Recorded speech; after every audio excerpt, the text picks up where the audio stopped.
Vamos a comenzar hoy este curso de catequesis. Vamos a empezar hablando del querigma y queremos que el Espíritu Santo, que ayer celebrábamos tanto en la solemnidad de Pentecostés, nos ayude. Pues que envíe el Señor su Espíritu sobre nosotros, que nos dé su fuerza, que nos dé su paz, que nos acompañe y que abra nuestra mente y nuestro corazón para entender mejor lo que Dios quiere de nosotros. En el nombre del Padre, del Hijo y del Espíritu Santo. Amén. Amén. Bueno, voy a empezar compartiendo el sílabus, es decir, lo que vamos a ver. Lo ven en la pantalla, ¿no? Sí, sí, padre. Bueno, este es el curso, ¿no? Querigma y catequesis. Hoy vamos a hablar del querigma y la catequesis, bueno, es un poco el anuncio de la buena noticia de Jesús.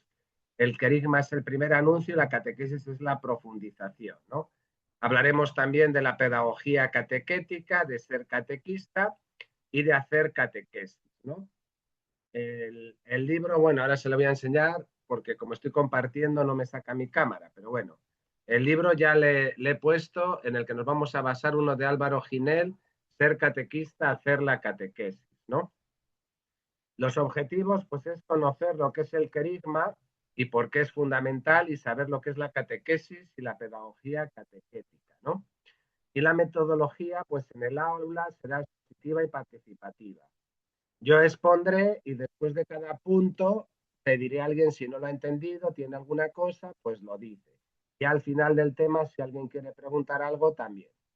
Lo pueden hacer también a través del aula virtual, las preguntas así más largas, porque solo tenemos una hora y no da tiempo a mucho, ¿no? En casa, ¿qué tienen que hacer? Pues leer, reflexionar, investigar, estudiar. Yo les voy a proporcionar materiales y si alguno pues también tiene sus propios materiales, pues perfecto, no hay ningún problema, ¿no? Ahí tienen los 8 temas que vamos a ver en estas 8 sesiones. Hoy el querigma como el núcleo del mensaje cristiano, el próximo día anunciar el Evangelio hoy, la llamada de Dios, las raíces del catequista, la catequesis, la pedagogía catequética, esos son temas más de el ser, ¿no? De esos temas habrá un examen, una evaluación, y los otros 2 temas, hacer la catequesis, destinatarios y sesión, y hacer la catequesis, actitudes, acoger, mirar, materiales. De eso no va a haber examen, pero van a tener que preparar un pequeño trabajo, una catequesis, ¿ya? Una sesión de catequesis. La evaluación pues será la asistencia y participación de ustedes. La autoevaluación que ya he enviado son 8 preguntas sobre lo que hemos hablado hoy. O sea, simplemente lo pueden seguir si tienen, se descargan el tema que les he enviado, ahí pueden hacer su autoevaluación tranquilamente porque es lo mismo que estoy dando, es lo que se pregunta, ¿no? Y el libro, como decía, de Álvaro Ginel, Ser catequista, hacer la catequesis, ¿no? Esto es un poco el sílabus que lo tienen ustedes también ahí. Ya me ven, ¿no? Aquí está el libro, lo que pasa es que se lo he mandado en PDF, no se lo voy a mandar así, porque si se lo tengo que mandar a todos me cuesta mucho enviarlo. Bueno, vamos a empezar ya con el tema, vamos a entrar en harina. El tema 1, estoy compartiendo la pantalla, lo ven, ¿no? ¿Lo están viendo? Sí, sí, sí se ve, Sí, padre. padre. Sí, Vale. padre. De vez en cuando preguntaré para que no se me duerman, ¿ya? Por si están despiertos o dormidos, ya. El tema primero, la iglesia como núcleo del mensaje cristiano, ¿no? Ahí tienen un poco de dónde parte la iglesia, pues básicamente del querigma, ¿no? De ahí viene todo lo demás, la catequesis, la liturgia, el servicio y el testimonio. ¿Qué es el querigma? Pues, a ver, antes de que lo ponga, ¿alguien sabe lo que es el querigma?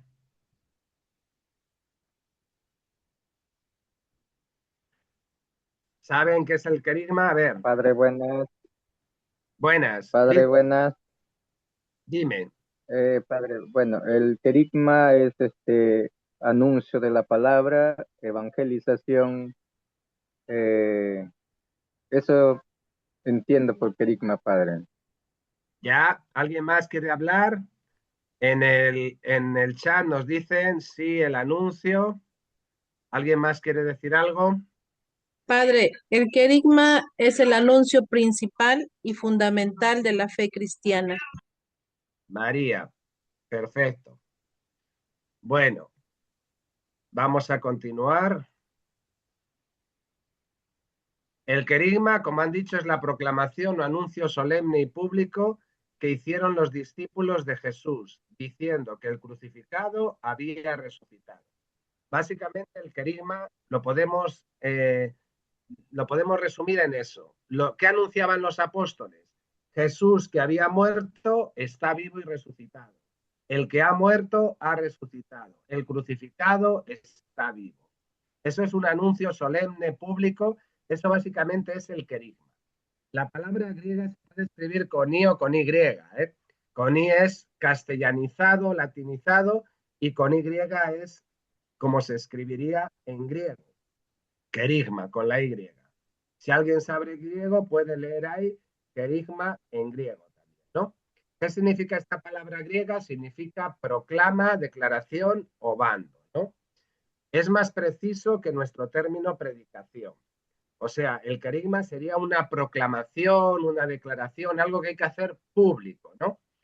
Y es una proclamación breve, pública y solemne, hecha por un heraldo de un hecho que concierne al auditorio y que exige que sea aceptado, al estilo de los profetas o de los anuncios de Jesús que leemos en el Evangelio de Marcos.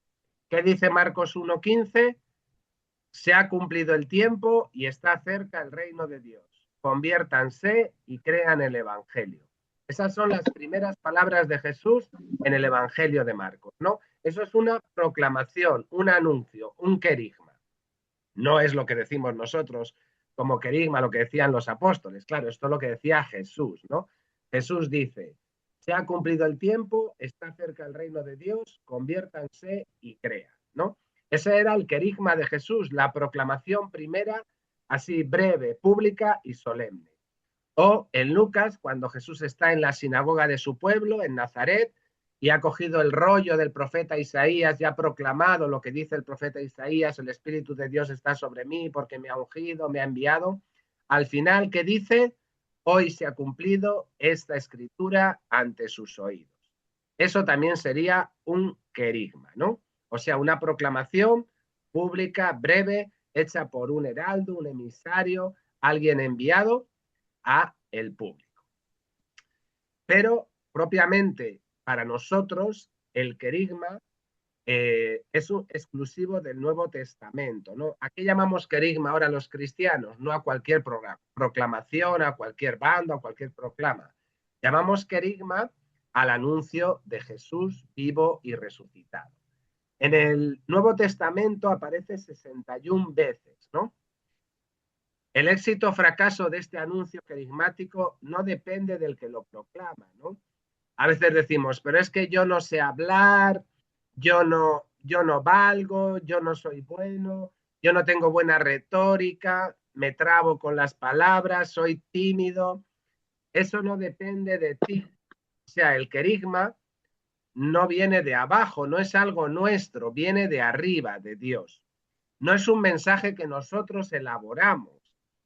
Es la revelación del misterio de Dios y su proyecto de redención universal. Por tanto, no tengan miedo, porque todos podemos proclamar que Jesús está vivo y resucitado, ¿no? Es algo así que nos ha venido de Dios, en este caso nos ha venido de los apóstoles, que son los primeros que lo han proclamado, y así nosotros también podemos proclamarlo, ¿no? Estoy viendo también mensaje lucubrado. No sé qué ha dicho Rosa de mensaje lucubrado. Bueno, no está en el lucubrado el querigma, no es algo sencillo el querigma. El contenido del querigma es de origen divino, por eso en esto radica su fuerza, ¿no? Por eso escucharemos en los 7 discursos querigmáticos que hay en Hechos de los Apóstoles que a la proclamación de los apóstoles le sigue la conversión. ¿Por qué se convierten los apóstoles? Perdón, ¿por qué se convierte la gente? ¿Porque los apóstoles son buenos? No, por la fuerza del mensaje, la fuerza del querigma. evidentemente su testimonio es importante, ¿no? Pero la fuerza está en el querigma, ahí está la fuerza del Espíritu, ¿no? No tanto en nuestra persona, que somos limitados, ya sabemos lo que somos cada uno, porque ya sabemos que los apóstoles no eran hombres de letras. Pedro no habría estudiado nada, la mayoría no, Mateo sí, porque llevaba las cuentas, sabía algo más, ¿no? Pero la mayoría de los apóstoles no sabía leer ni escribir, eran analfabetos. Pero sin embargo, movían a la gente. ¿Por qué? Porque el querigma es un anuncio fuerte que viene de Dios. El querigma es el vehículo del Espíritu Santo para la conversión. Las cartas de Pablo tienen querigma, no tienen anuncio, pero sobre todo, ¿dónde encontramos el querigma? En los Hechos de los Apóstoles. En los Hechos de los Apóstoles hay varios discursos querigmáticos, es decir, que proclaman que Jesús está vivo y resucitado. Porque los Hechos de los Apóstoles es el libro de la Iglesia. Justo cómo comienzan los Hechos de los Apóstoles, ayer lo escuchábamos, ¿no? Con el relato de Pentecostés. ¿Qué pasa en Pentecostés? El Espíritu desciende sobre los apóstoles y pierden el miedo y anuncian a Jesús vivo y resucitado. Ese anuncio, ese discurso de Pedro en Pentecostés es el primer querigma que encontramos en la Iglesia. Hechos 2:14, luego lo vamos a ver. Pero es que tenemos alguno más. Cuando Pedro y Juan curan a un tullido, ¿se acuerdan que les dice, no tengo oro ni plata, pero te doy lo que tengo, en el nombre de Jesús, levántate? Ahí también hace Pedro un discurso querigmático. Bueno, ante Cornelio, ante Sinedrio, ante los judíos, y Pablo también ante los habitantes de Licaonia y en el Areópago de Atenas, que quizás sea uno de los discursos querigmáticos más recordados. Aquí tenemos una imagen, un cuadro en el que Pedro y Juan les ven en la imagen, están justo ahí y alguien en el templo les dice, ayúdame, dame algo, y ellos dicen, no tengo nada, tengo las manos vacías, dice Pedro, pero en el nombre de Jesús, Juan tiene el dedo arriba y le está tocando, queda sano, ¿no? Es un anuncio de salvación. Después de esa salvación viene el querigma. Anuncian a Jesús vivo y resucitado. Bueno, hasta ahora vamos bien. Sí. Ya. Ahora vamos a poner algunos de los discursos que encontramos en Hechos de los Apóstoles, en la palabra de Dios, ¿ya? El primero es el que hace Pedro el día de Pentecostés. Pedro ya no están los 12, están los 11, ¿no? Se pone de pie, alza la voz y dice, israelitas, escuchen mis palabras. Dios acreditó entre ustedes a Jesús de Nazaret. Hizo que realizara entre ustedes milagros, prodigios y señales que ya conocen. Ustedes, sin embargo, lo entregaron a los paganos para ser crucificado y morir en la cruz. Y con esto se cumplió el plan que Dios tenía dispuesto. Pero Dios lo liberó de las ataduras de la muerte y lo resucitó, porque no era posible que quedase bajo el poder de la muerte. Este discurso es un querigma un poco elaborado, o sea, no es simplemente decir Jesús está vivo y resucitado. A los israelitas les pone en contexto, ¿no? Jesús de Nazaret realizó milagros, lo entregaron, murió crucificado y Dios lo resucitó, ¿no? Eso va a ser el núcleo del querigma. Unas veces se dice de una forma, otras veces de otra. No es solo decir Jesús está vivo y ha resucitado. Esto es más un pequeño discurso, ¿no? Que después también van ampliando. Pero son discursos ya querigmáticos, ¿no? Esto es básicamente el querigma. Cuando un apóstol anuncia a Jesús, que ya le conocen, los judíos ya han oído hablar de él, y le dicen, ustedes lo han rechazado, lo han entregado, incluso a veces les dicen, lo han matado, pero Dios lo ha resucitado. Eso es básicamente el querigma. El primer querigma que tenemos, Hechos de los Apóstoles 2, 14, 22, 24. el querigma, el anuncio de Jesús vivo y resucitado. A continuación sigue hablando Pedro en este discurso, ¿no?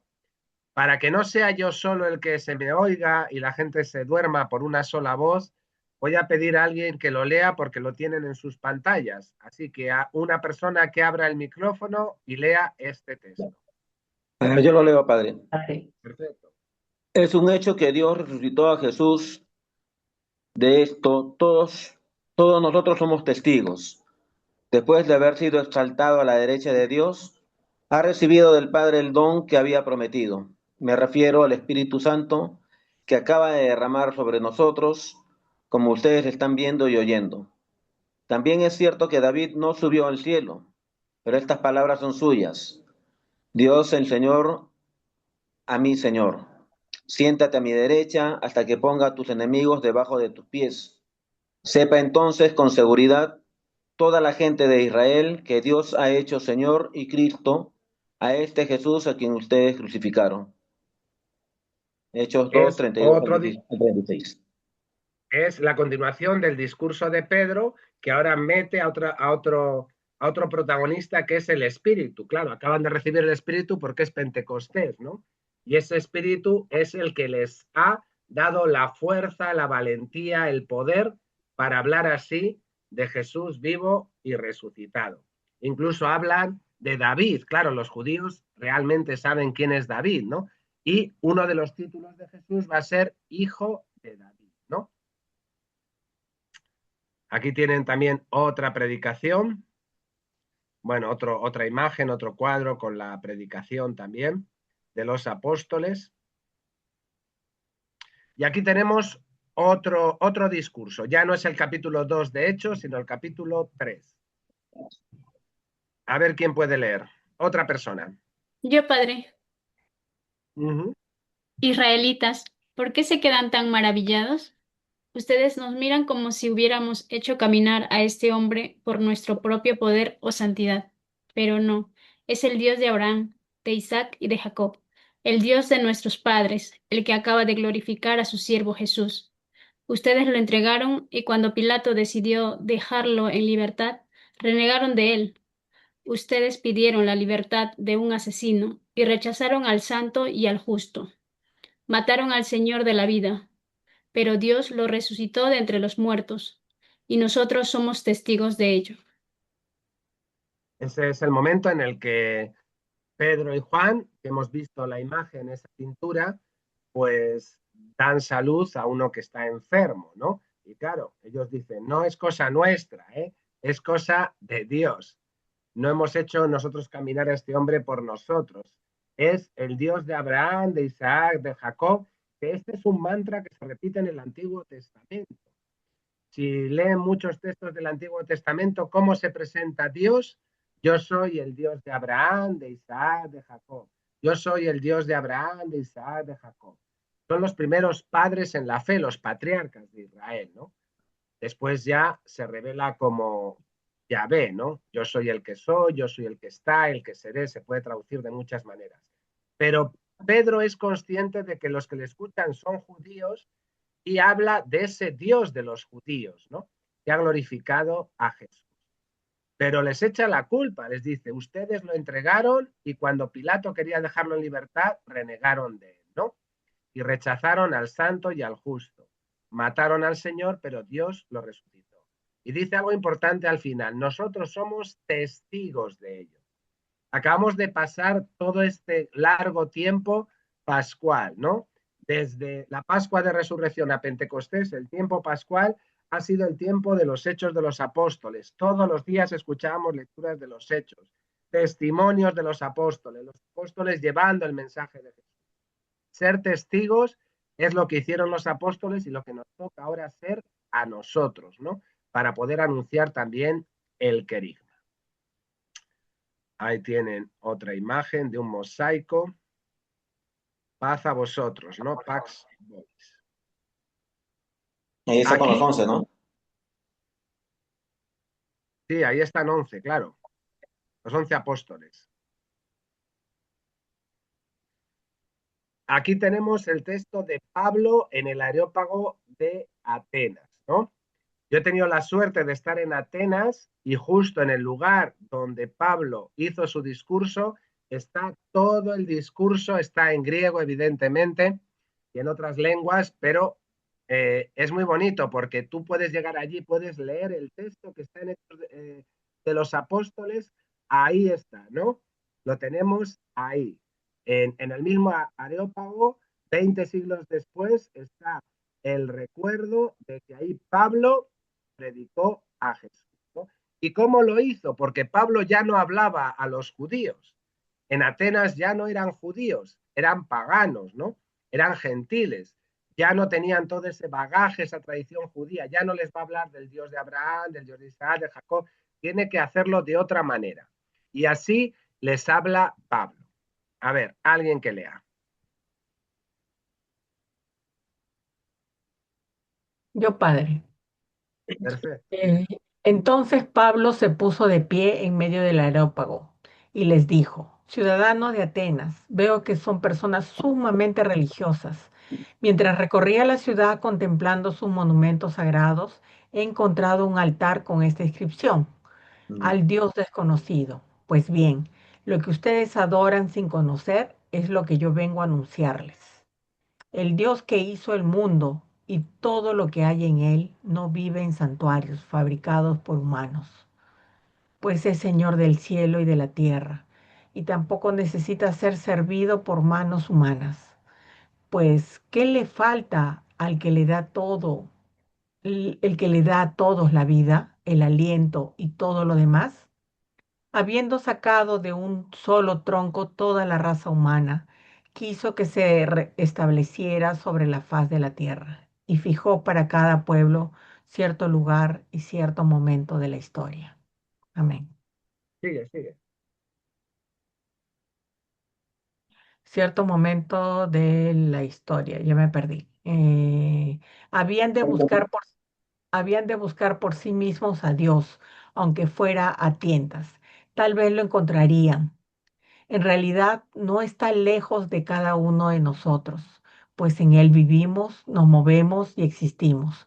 Como dijeron algunos poetas suyos, somos también del linaje de Dios. Si de verdad somos del linaje de Dios, no debemos pensar que la divinidad se parezca a las creaciones del arte y de la fantasía humanas, ya sean de oro, plata o piedra. Ahora precisamente Dios quiere superar esos tiempos de ignorancia y pide a todos los hombres de todo el mundo un cambio total. Em, Dice 3.1, tiene ya fijado un día en que juzgará a todo el mundo con justicia, valiéndose de un hombre que ha designado y al que todos pueden creer, pues él lo ha resucitado de entre los muertos. Hechos 17, del 22 al 34. Bueno, faltan algunos versículos cuando la gente reacciona y oye hablar de resurrección de los muertos y muchos le dicen, bueno, de eso te oiremos hablar otro día porque nosotros no creemos en la resurrección de los muertos. La mayoría de los atenienses no creían, como los judíos sí creían en la resurrección de los muertos. Entonces, Pablo elabora un discurso bonito, ¿no? Es un discurso también carismático para anunciar a Jesús, pero él conoce un poco la filosofía griega, entonces tiene que usar un poco de esa filosofía para mostrarles a Jesús, ¿no? Empieza hablando de ese altar al Dios desconocido que les sirve de pretexto para hablar de ese Dios de Jesús que murió y ahora está vivo y resucitado. Evidentemente a Pablo no le fue muy bien en Atenas, pero en otras comunidades sí. No tenemos cartas de Pablo a los atenienses, pero tenemos cartas de Pablo a los corintios, a los tesalonicenses, que están cerca de Atenas, ¿no? También son griegos. Pero en Atenas, pues lo intentó el hombre, predicó, pero yo creo que había una comunidad muy pequeña. Pero aquí vemos otro discurso carismático totalmente distinto al de Pedro, ¿no? ¿Por qué? Porque el auditorio es distinto, el destinatario es distinto, pero el mensaje es el mismo. Jesús murió y resucitó. Aquel que mataron está vivo.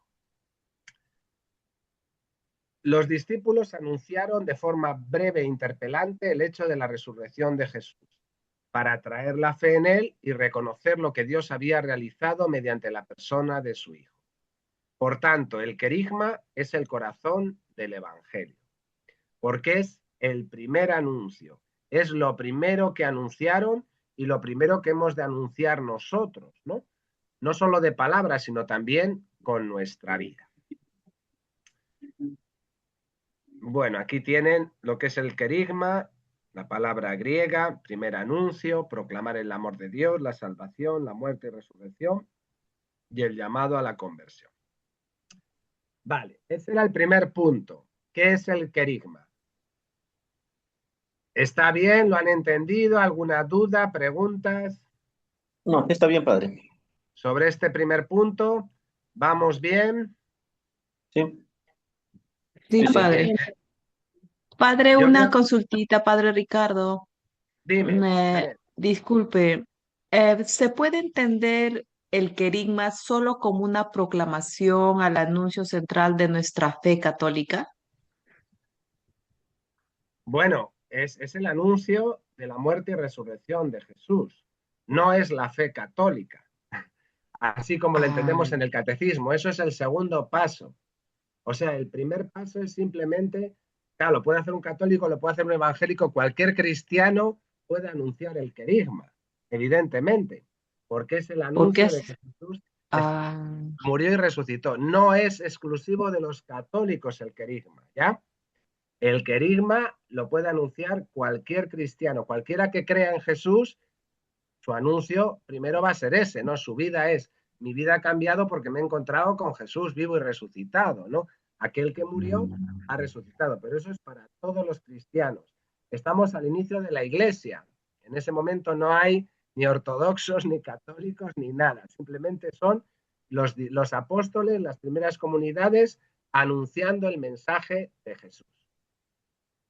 o también puede ser entendido como proclamación de la palabra de Dios en general. No, porque la palabra de Ok. Dios en general puede ser el Antiguo Testamento, puede ser muchas cosas. Entonces yo proclamo la palabra de Dios cuando leo al profeta Ezequiel, cuando hablo de un milagro de Jesús, una carta de Pablo, estoy proclamando la palabra de Dios. Pero el querigma concretamente es el anuncio de la muerte y resurrección de Jesús. El primer anuncio. Ok. Ahora sí, padre, muchísimas gracias. Ya. ¿Alguna duda más? Padre, Sí. en Bismarck. algún momento de mi pequeña historia he Sí. escuchado que hablaban del querigma como el primer anuncio. Entonces se Uh-huh. refería en ese sentido, ¿verdad? Uh-huh. Es el primer anuncio del Evangelio, sí. Hombre, puedes decir algo más, no solo puedes decir que Jesús ha muerto y ha resucitado, ¿no? Puedes hablar también de que nació en Belén, de su madre María, claro, puedes hacer alguna cosa más, pero propiamente, ¿a qué llamamos querigma? A ese primer anuncio, ¿no? Si no anuncias que Jesús ha muerto, ha resucitado, es el Hijo de Dios, eso estás anunciando otra cosa, puede ser buena, ¿no? Pero no es el querigma. El querigma tiene que ser ese primer anuncio en el que presentes a Jesús vivo y resucitado. ¿Le puedes hablar de Belén y de María? Sí, le puedes hablar. Pero básicamente tienes que hablarle de Jesús y de lo que supone que un muerto vuelva a la vida, ¿no? Para nosotros, ¿cuál es la fiesta principal? ¿Cuál es la fiesta más grande para los cristianos?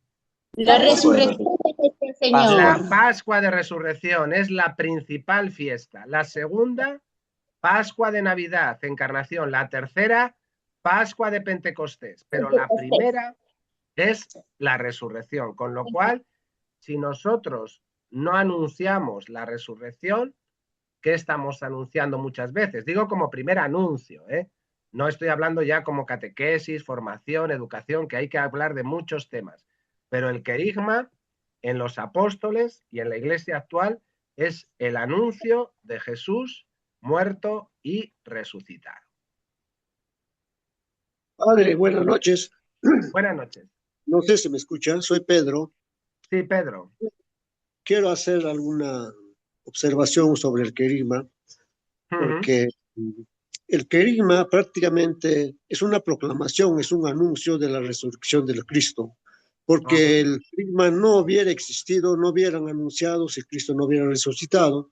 Propiamente el querigma ha sido la vocación o la proclamación de los mismos apóstoles, ¿no? De los mismos apóstoles. Ellos no hablaron de otra cosa más que de la resurrección. Esa fue la causa, la principal motivación que ellos tuvieron para hacer el anuncio. No sé si ahora en estos momentos, en estos tiempos, se puede usar todavía la palabra querigma. Sí, Eso es de lo que hecho, quería aclarar, padre. de hecho, la Iglesia está pidiendo, luego lo vamos a ver, el Papa Francisco en Evangelii Gaudium, no sé si la han leído, la primera exhortación, la primera carta del Papa Francisco fue Evangelii Gaudium, 2013.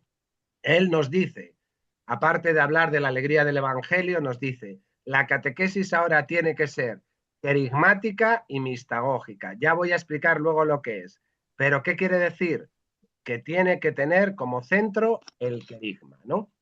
Lo vamos a ir desvelando ahora. Vamos a pasar al segundo punto.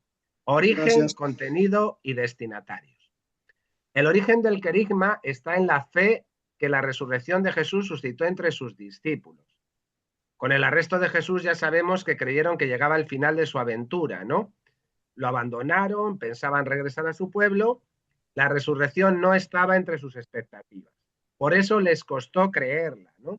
Muchas veces decimos, ¿por qué aparece tantas veces el Espíritu Santo? Jesús da el Espíritu Santo cuando resucita, después vuelve a venir, se les aparece, se les vuelve a aparecer, se encuentran con el resucitado y todavía no creen que necesitan. Bueno, pues es que en su mente no estaba la resurrección, ¿no? ¿Por qué Tomás duda tanto? ¿Por qué la gente duda tanto? Porque no es algo normal, ¿no?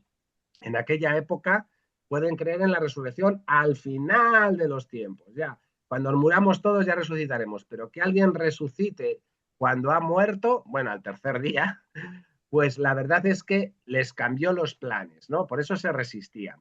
Pero los encuentros con Jesús y sobre todo el envío del Espíritu Santo les envió a proclamar la buena nueva.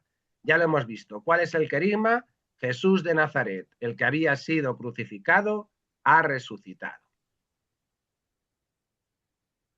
Claro, porque los israelitas, los judíos, lo que tenían en mente era un salvador, se puede decir, humano, que hiciese las cosas que los humanos hubiesen hecho, tomar un reinado, tener un ejército visible,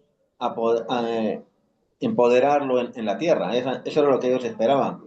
Y La no, mayoría sí, había otros que se fueron al desierto, los esenios, los de Qumran, lo veían de otra manera más espiritual, pero la mayoría del pueblo de Israel esperaba un Mesías estilo a David, ¿no? David fue un gran guerrero, conquistó Jerusalén, ellos pensaban que el Mesías les iba a liberar de los romanos, iba a traer un reino, pero un reino de la tierra, ¿no? El reino de Dios en la tierra. Entonces, claro, no entendía muy bien. Además, los judíos que creían en la resurrección, no todos creían, los saduceos no creían. Lo que creían es que la resurrección iba a ser al final de los tiempos, ¿no? Entonces, claro, que alguien resucite y que se aparezca y que se le encuentren es algo para ellos que les choca mucho, ¿no? claro, por eso que les costaba creerlo y más aún identificarlo cuando Jesús se les presentaba, porque no lo reconocían, pues, ¿no? Bueno, claro, es que el cuerpo glorioso no es el cuerpo normal también, ¿no? Nosotros cuando resucitemos no vamos a tener esta cara, gracias a Dios Claro. también, ¿no? Sino que tendremos, será un cuerpo transfigurado, luminoso, no sé cómo será, no, eso ya no lo sé. Pero bueno, también sí les cuesta reconocerlo. Seguimos. El origen del querigma se halla de forma inmediata en esa fe en la resurrección. El querigma era proclamación y testimonio. O sea, no puede ir separado lo que yo digo de lo que yo hago, ¿no? Si yo proclamo que Jesús es el Señor, que Jesús ha resucitado, yo vivo, mi testimonio de vida va acorde con eso, ¿no? Por lo tanto, el contenido del querigma no es tanto una verdad, no es una doctrina de fe que estudiamos así como la teología, sino un acontecimiento sucedido en una persona, la resurrección de Jesús crucificado, ¿no? Claro que es una verdad, evidentemente, ¿no? Pero no lo veamos como una como una elucubración, un pensamiento teológico que hemos sacado. No, es, tú te encuentras con alguien y dices, me he encontrado con Jesús, está vivo, ha resucitado. Es como proclamar algo que te ha sucedido, un acontecimiento, ¿no? Lo característico del querigma no es tanto la forma de cómo se presenta, sino el contenido que se proclama, ¿no? Que es un acontecimiento inaudito. Hasta entonces no habían oído que nadie hubiera resucitado entre los muertos, ¿no? Y salvador. Lo novedoso y trascendental lo constituye el hecho de la resurrección. Esto encendió la fe de los discípulos. Era la certeza de que la presencia del Señor estaba siempre actual y la garantía de salvación. Por lo tanto, el querigma no se limita a proclamar la resurrección, sino que también habla de su muerte. Porque claro, la resurrección no puede ir fuera de la muerte, ¿no? Si Jesús no ha muerto, no puede resucitar. Por eso es tan importante creer que Jesús se hizo realmente hombre, que dejó de ser Dios, abandonó su condición humana para su condición divina, ¿para qué? Para hacerse plenamente hombre.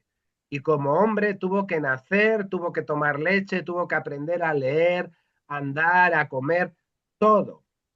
Él quiso ser hombre y como hombre murió.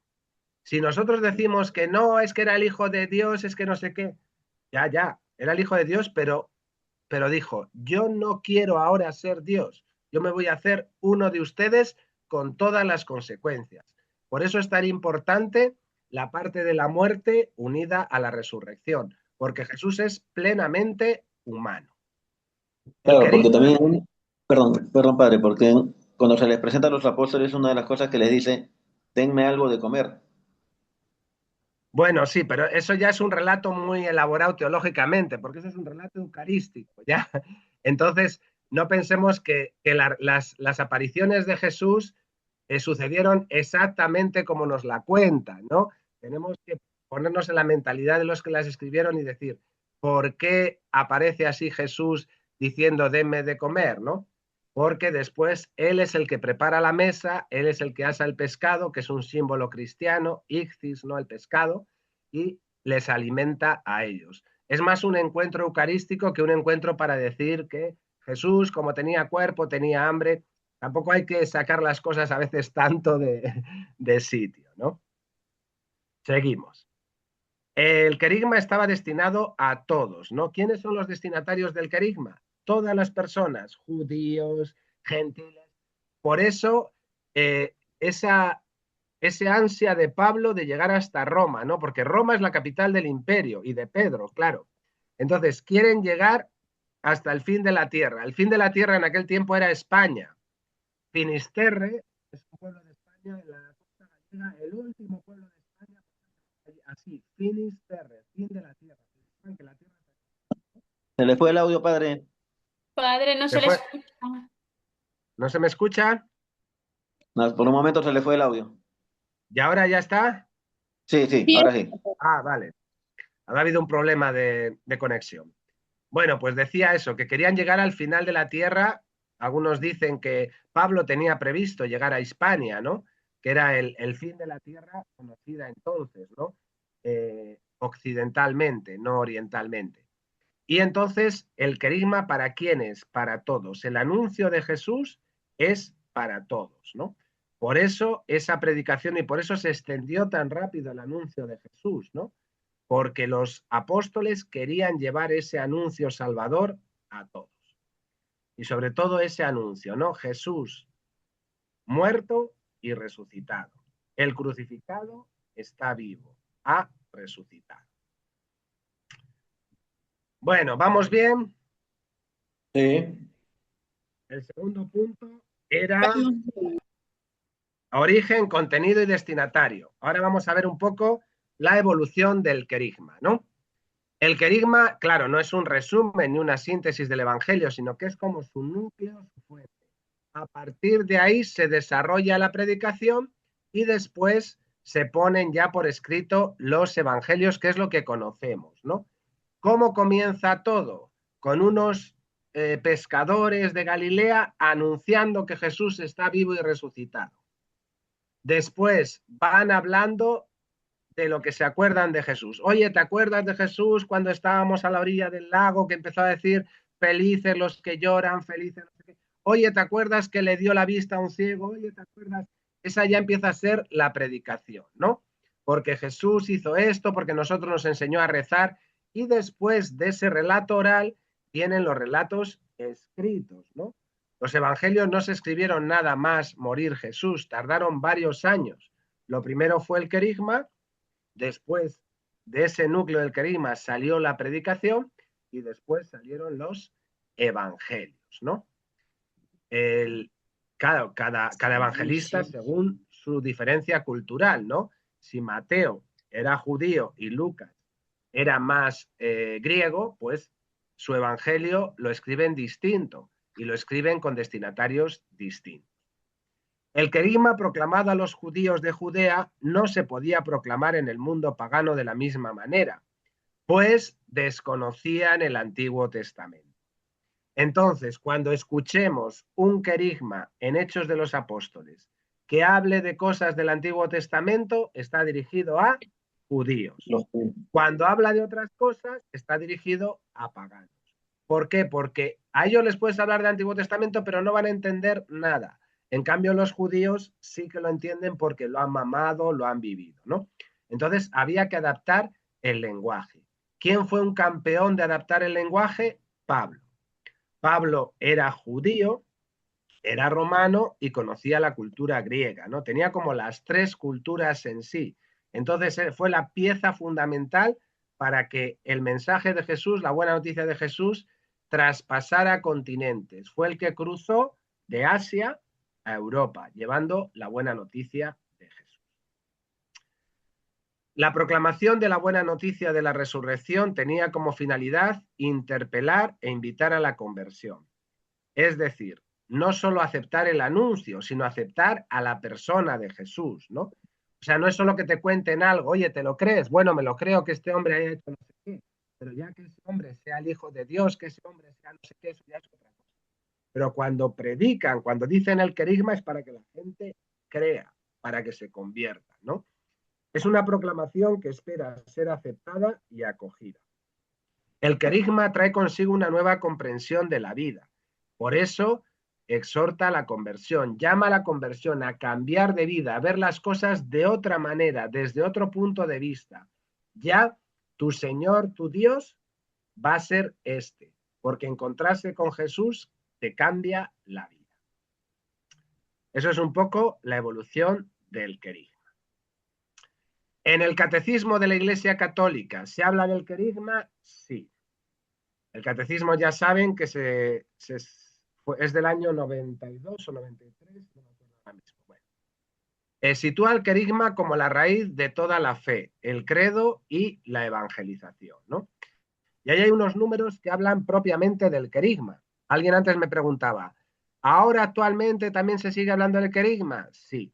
Mira el catecismo de la Iglesia Católica y dice: la catequesis debe tener como centro revelar la persona de Jesucristo.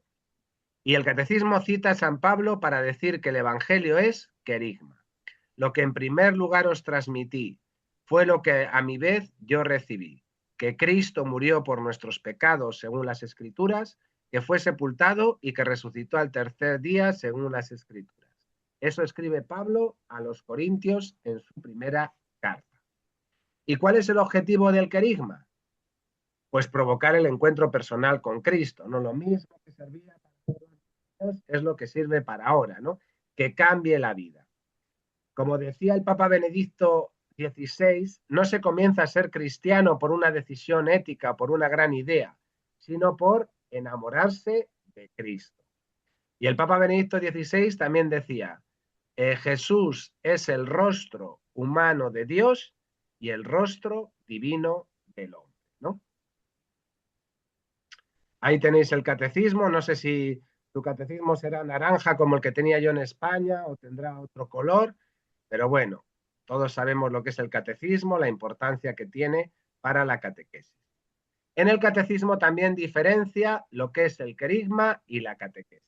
¿Qué es el querigma? El primer anuncio. Es como el primer grito, para que se fijen en nosotros. ¿Qué hacen los niños? Lloran. ¿Qué hacen los cristianos? Alabar, bendecir, proclamar y decir que Jesús está vivo y resucitado, ¿no? Es un anuncio que dice, Dios te ama, Jesús murió y resucitó para salvar. Eso es un primer anuncio. ¿Y qué es la catequesis? Profundizar en ese anuncio, ¿no? Es ya una instrucción sistemática y a lo largo del tiempo, ¿no? Una vez que la persona se ha encontrado con Cristo, pues la catequesis le va profundizando, educa en la fe, ahonda en los sacramentos, la oración y los mandamientos. Esto es lo que nos dice el catecismo. Ahí tenemos un dibujo de la Edad Media de alguien también intentando instruir. Son los apóstoles porque llevan su aura de santidad, ¿no? El querigma, el Evangelii Gaudium. No sé si han leído ustedes el Evangelii Gaudium del Papa Francisco, ¿no? Pero la verdad es que merece la pena. Fue su primera carta, ¿no? La exhortación apostólica, donde él decía un poco su programa. Y la alegría del Evangelio, a ver, ¿quién lee Evangelii Gaudium 1? El texto que está ahí, alguien que lo lea. A ver, yo voy, padre. Oye, sigue tú nomás. Ya. La alegría del Evangelio llena el corazón y la vida entera de los que se encuentran con Jesús. Quienes se dejan salvar por Él son liberados del pecado, de la tristeza, del vacío interior, del aislamiento. Con Jesucristo siempre nace y renace la alegría. Bueno, ya saben que todas las encíclicas, exhortaciones, cartas, se nombran por las primeras letras, ¿no? Evangelii Gaudium es en latín, pero en castellano sería la alegría del Evangelio. Así se llaman todas. Gaudium et Spes es los gozos y las esperanzas. Por eso, las primeras letras que se cogen para nombrar ese documento son sus dos primeras palabras, ¿no? Ahí tenemos lo que es la alegría del Evangelio, ¿no? Pues esta exhortación nos habla, como os decía antes, ahora lo vamos a explicar, de una catequesis querigmática y mistagógica, en la que el querigma ocupa un lugar principal y al que nos dice el Papa Francisco hay que volver una y otra vez, y donde vamos profundizando los misterios de la fe. Alguien que lea este texto también del Evangelii Gaudium, otro voluntario, voluntaria. Yo, padre. Vanessa. Sí. Hemos redescubierto que también en la vida, en la catequesis, tiene un rol fundamental el primer anuncio o querigma, que debe ocupar el centro de la actividad evangelizadora y de todo intento de renovación eclesial. El querigma es trinitario, es el juego del Espíritu que se dona en forma de lenguas y nos hace creer en Jesucristo, que con su muerte y resurrección nos revela y nos comunica la misericordia infinita del Padre. Sigue.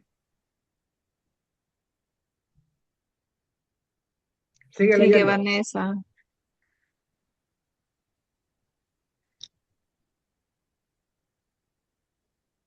Padre, yo puedo continuar. Ya, Janet. En la boca del catequista vuelve a resonar siempre el primer anuncio. Jesucristo te ama.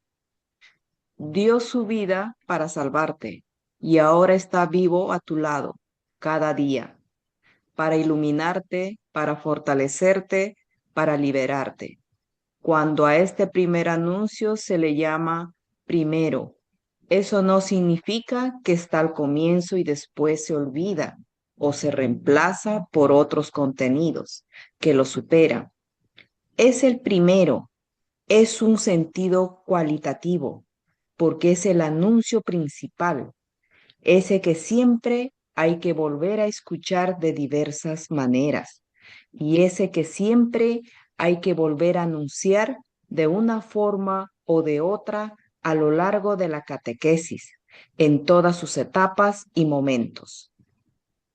Bueno, el Papa Francisco lo dice claramente, ¿no? ¿Cuál es el anuncio principal que debemos dar los cristianos? Es el querigma. ¿no? Jesucristo te ama, ha dado su vida por ti y ahora está vivo, ¿no? Y es un anuncio, como dicen, trinitario, porque claro, no podemos separar al Padre, al Hijo y al Espíritu Santo, ¿no? Todo está unido, ¿no? Y es el anuncio principal al que tenemos que volver muchas veces. A veces decimos, no, ya el niño ya lo sabe. No, vuelve a repetírselo, porque muchas veces nos tenemos que repetir las cosas para que queden no solo en la mente, sino grabadas en el corazón, ¿no? Entonces, a lo largo de la catequesis, este anuncio tiene que volver una y otra vez. Ahí tenemos la Evangelii Gaudium y al Padre, al Hijo y al Espíritu Santo en una pintura, yo creo que es flamenca, ¿no? Debe ser. A ver, otro voluntario, voluntaria para este número, 165.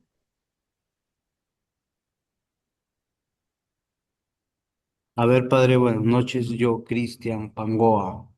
Ya, Cristian. Hay que pensar, No no hay hay que que pensar. pensar que en la catequesis el querigma es un abandono o en pos de una formación supuestamente más sólida.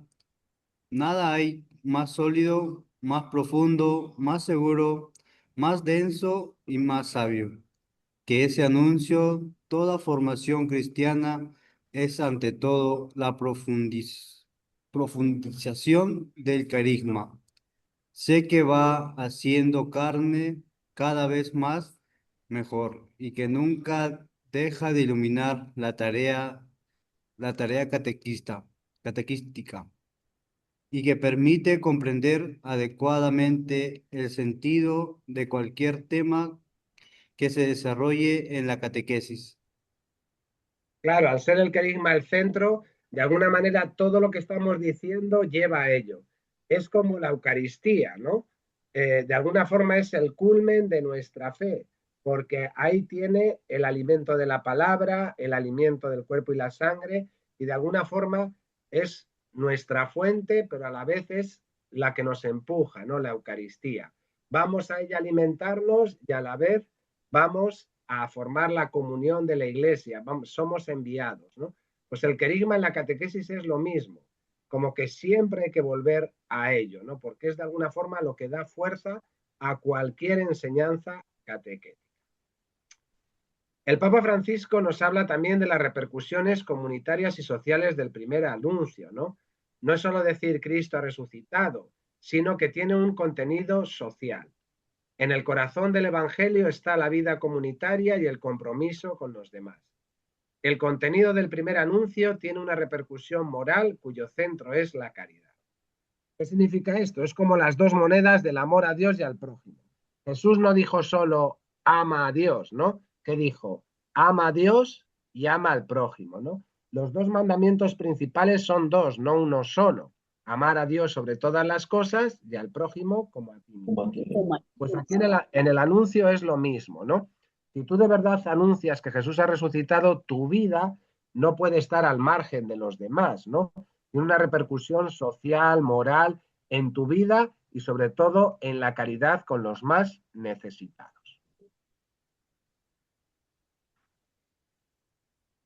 Aquí la Archidiócesis de Cuzco hizo un documento sobre el querigma, sobre la pastoral.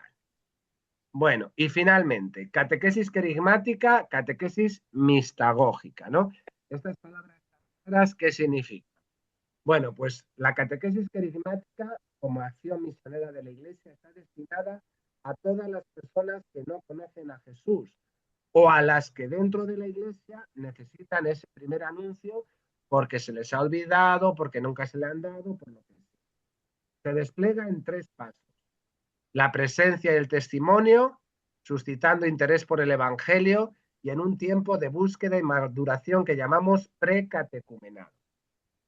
Según se explicó, la catequesis querigmática se caracteriza por un estilo narrativo, afectivo, existencial, destacando el carácter salvífico y no tanto el doctrinal, y siempre transmitido a través de la experiencia. Este es el primer anuncio que tiene que hacer la Iglesia, que tenemos que hacer antes de lo que es propiamente la catequesis mistagógica, ¿no? ¿Qué es la catequesis mistagógica? es el catecumenado. Se inspira en el catecumenado antiguo e introduce al creyente en la experiencia de la comunidad cristiana. Es algo progresivo, dinámico, integrado, valorando los símbolos, los ritos de la liturgia. Tú cuando empiezas a anunciar a Jesús, no le empiezas a decir, mira, esto que hay aquí se llama patena, esto no sé qué, porque está bien que conozca lo que es la liturgia y los objetos, pero ese no es lo que nosotros predicamos, ¿no? Lo que predicamos es a Jesús vivo y resucitado. Encuéntrate con Jesús. Lo demás vendrá después, ¿no? A veces en la iglesia como que nos despistamos un poco, ¿no? Queremos empezar, no, el Génesis, el primer libro, vamos a hablarles de la creación. Está bien, hablarles de la creación, pero el fin a lo que queremos llegar es a que se encuentren con Cristo y que su vida cambie. Les podemos hablar de muchas cosas, enseñarles muchas oraciones, muchos ritos, muchas liturgias, pero lo principal siempre va a ser el querigma, ¿no? Para lo demás está ya esta iniciación más progresiva, ¿no? Se va descubriendo el misterio de Cristo a través del catecumenado, con el carácter litúrgico, ritual, simbólico de los sacramentos, por eso les llamamos de iniciación cristiana, ¿no? Primero se preparan para el bautismo, para la confirmación, para la comunión y después ya para otros sacramentos, pero la iniciación cristiana necesita un catecumenado, ¿no? Vale, pues para terminar, los 5 pasos del querigma, ¿no? Esta simpática estampa, pues la he sacado ahí de muchas que hay, es simplemente cómo podemos anunciar a Jesús hoy con el querigma, pues diciéndole que Dios te ama, que el pecado te separa de él, que Jesucristo es la salvación, que vivas una vida nueva en Cristo y que te arrepientas y creas en el Evangelio. Esto puede ser el querigma versión 2.0, ¿no? Del siglo XXI. Claro, esto no dirían los apóstoles a sí mismos, pero es lo mismo que decían los apóstoles entonces, lo decimos nosotros hoy. Bueno, pues este es el tema que quería compartir con ustedes y son las 9:05. ¿Alguien tiene alguna pregunta? Padre Ricardo, un favorcito, si puedes volver la pantalla de los 5 pasos, por favor. Te lo voy a entregar, está en el documento, no te preocupes. Yo le hice un, ¿cómo se llama esto? Un Con los 3 pantallazo. dedos, un pantallazo. Un pantallazo hiciste, pero esto está en el documento que les he entregado, está esto también, ¿eh? Ok, Está todo lo que he hablado está en el papel, en el PDF que les he colgado en el área virtual, ¿eh? Está todo ok, el padre. texto. Gracias, Aquí Padre. está puesto más bonito, pues bueno, como PowerPoint, pues bien, vale, está para verlo mejor que un papel, ¿no? Pero lo tienen ustedes en el papel, todo lo que he dicho está en el papel. Ok, ok, padre, gracias. ¿Alguna cosa más? Sí, Padrecito, Roque Luz de la parroquia Nuestra Señora de la Merced. Ajá. Justamente en una de las clases anteriores que llevábamos con el Padre Carlos, hablábamos Ujú. del anuncio del primer querigma, de las cuales muchos de nosotros que estamos en la escuela dábamos razón de que no hemos pasado por ese proceso al momento de nuestra catequesis, ¿no? Y más aún ahora también que somos catequistas. Por ejemplo, yo soy un claro ejemplo. Yo hice la confirmación, vengo del Valle del Mantaro, sin preparación. La profesora de religión recuerdo, dice, ¿quién quiere confirmarse? Y nosotros y fuimos así, ¿no? Y cuán importante es en verdad este primer anuncio para darle sentido a toda la catequesis que viene después. Ujú. Sí, es verdad. Eso pasa muchas veces. No solo te ha pasado a ti, sino en muchos sitios en España, hace muchos años, ahora ya no. Cuando llegaba el obispo era cuando se confirmaba la gente, tuviera 4, 5, 18 años. Estuvieran preparados o no, llegaba el obispo, todos se confirmaban. Entonces, claro, se pierde un poco lo que es el sentido central de qué estás viviendo, por qué te confirmas, por qué haces esto, ¿no? Como dices tú, tenemos que volver otra vez a los inicios, ¿no? Redescubrir cuál es el centro de nuestra fe. ¿Alguien más quiere decir algo? Bueno, pues como las clases duran 1 hora, yo no les voy a quitar más tiempo. Tienen ahí la autoevaluación. La autoevaluación es algo sencillo, se la voy a poner ahora para que lo vean, pero es una evaluación auto, ¿no? O sea, que ustedes mismos lo puedan hacer, ¿no? A ver dónde está autoevaluación, aquí. ¿Lo ven? Una más antes que se vaya. Ah, ya. Sí, sí. Eso, Hola. Sí. la autoevaluación la está enviando también el... Está colgada en el área virtual, ¿no? La Ya. autoevaluación es para que ustedes se den cuenta si han entendido el tema o no. Son las preguntas del tema y eso me lo envían respondido, claro. Cada Ya. uno. Ya. ¿Qué me iban a preguntar? Díganme. Hola, padre, buenas noches. Otra vez yo, Cristian, de Mm. Pango. Y como nos dijo que carisma es el carisma es la anunciación de la vida, la pasión, la resurrección de Cristo. Entonces el carisma se entiende que está dentro de la Semana Santa. No es que toda la Semana Santa sería un carisma, sino está dentro de la Semana Santa. Esa es mi pregunta, padre.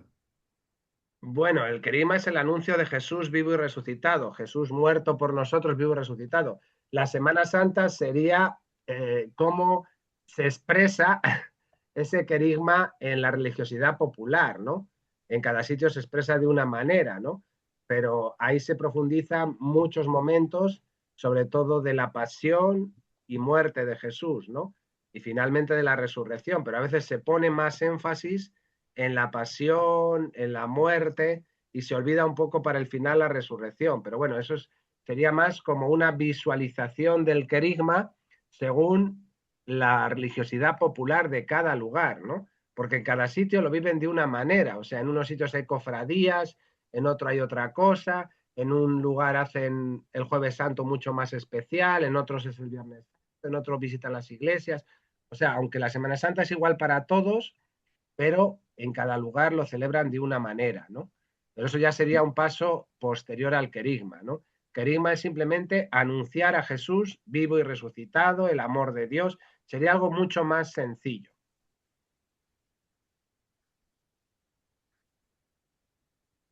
¿Alguna pregunta más? ¿Algo más? Pues bueno, la tarea me la entregan como muy tarde el sábado, porque el lunes volvemos a tener clase y tengo que tener yo tiempo por lo menos para ver lo que han escrito, ¿no? Que esto de Ya. ser profesor no es fácil.